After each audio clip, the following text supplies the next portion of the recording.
essentially these State of the Union addresses are victory laps for presidents. So this is a platform for Joe Biden to highlight key accomplishments and to informally kickstart his re-election bid if he does choose to run. So I think we can expect to hear a lot about legislation that has already been achieved. The $1.9 trillion COVID stimulus package, the $1 trillion infrastructure bill, bipartisan legislation on gun control, pushing through of student debt relief, the CHIPS Acts, and most of all, kind of strong job figures, and to an extent, lessening inflation despite a rocky economic outlook ahead. But I think when it comes to Republicans, what they are going to get is a cold shoulder. Republicans really have been gearing up over the last month or so for a pretty brutal fight against Joe Biden ahead.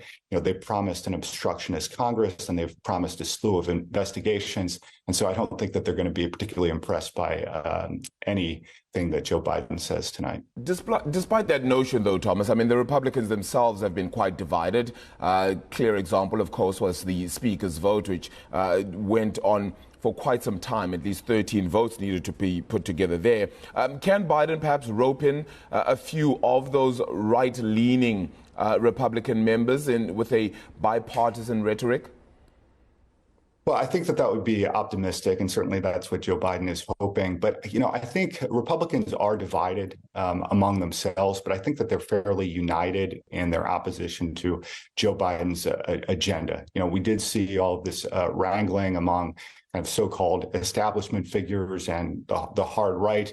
But I think whenever it comes to putting forward sort of an opposition posture toward the White House, it's hard to make the case that all Republicans, or at least, the vast majority of them, are not foursquare behind this agenda. They're really salivating at this opportunity to investigate Joe Biden. They want to embarrass the White House. They want to humiliate it.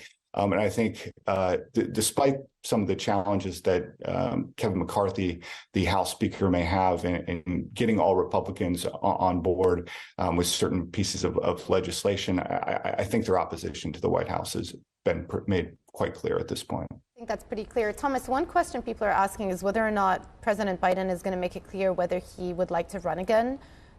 Is that a possibility? Could he mention something of the sort at the State of the Union, or sort of lay the groundwork for it? Yeah, I mean, I think Joe Biden has really been delaying this decision. And I think to an extent, there's a reason for that, which is there's really no rush from his standpoint. If, for example, he does decide ultimately not to run, then making some indication of that early on essentially makes him a lame duck. If he wants to run, I think that there's really no downside to waiting. So I think at this point, he's going to go ahead and indicate that his intent is to run. I would doubt we'll see anything kind of explicit in this speech. I think it's probably unlikely.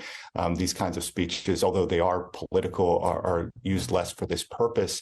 But, I think at this point, kind of all full steam ahead for the re-election bid. And then if Biden chooses to reverse course, he'll do so later. It feels like the major two pieces of legislation that at least this term, if he is re-elected, will be remembered for is the Inflation Reduction Act and the CHIPS Act. Both are significant if you think about it from a U.S. industrial policy perspective.